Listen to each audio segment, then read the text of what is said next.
friends and I used to go camping and caving at Abbott Caves, where we would drive to Box Hill and park 3/4 way down and drive in left and park near the entrance cattle gates, near the road.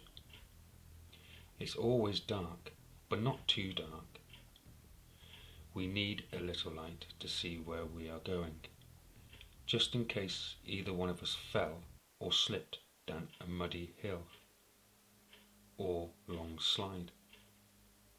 But this time was different. Once we got to the entrance of the cave, we found that the entrance had been sealed by the military by a huge alloy barred gate. My friends and I decided to camp up and chill for a while and have a bite to eat and a hot drink. We chatted and laughed and took the mickey out of each other for a couple of hours. Then suddenly there was a rustle in the darkness.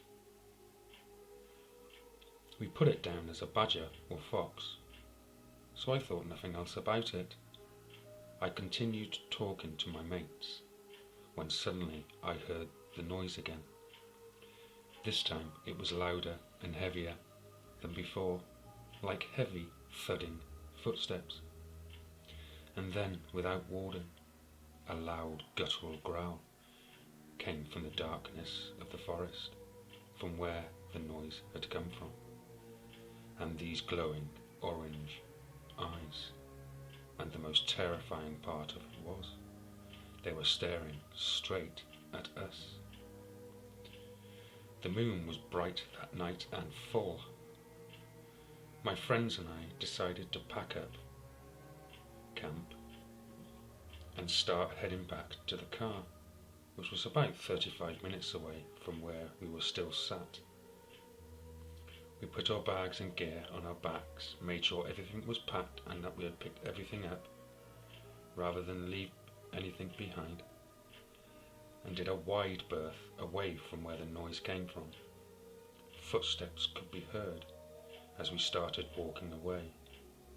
My friends started running. At this point, but I stood my ground. I was terrified, but didn't run away. Suddenly, out from the darkness, came this huge wolf-like creature, at least 7-8 feet tall. I would describe it as one of those werewolves you get from that movie, what's it called? Underworld. But it was bigger and much more muscular. I decided to run at a slow pace, careful not to trip over or hurt myself if I fell. Suddenly, the beast leapt at me from my right side and held me to the muddy ground with a human clawed hand holding me over my chest. My breathing became heavy as the beast put a single clawed talon finger and tore across my face. I felt the blood trickle from my wound down my face. At this moment, we were nose to nose. I must have blacked out, but before the darkness came over me, I heard a huge, ear-piercing howl, and the darkness fell upon me. I was gone. I woke up with my friends surrounding me. They were saying that they had been looking for me for almost an hour. The four of us walked to the car, and I drove all of us home. But first we made sure that our packs were safely in the back, and we drove off. I opened the window and heard that death-defying howl again. That night, I lied in my bed. I couldn't sleep. I tossed and turned. Why, I don't know. Moments later, I blacked out.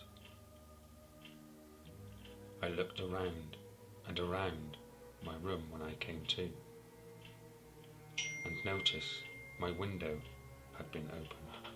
There were claw marks all the way around the window frame. My curtains had been torn, one of the windows had been smashed, and also my bed was torn to shreds. And as I walked towards my bedroom door to turn on the light, and there I saw my cat, who had been torn apart.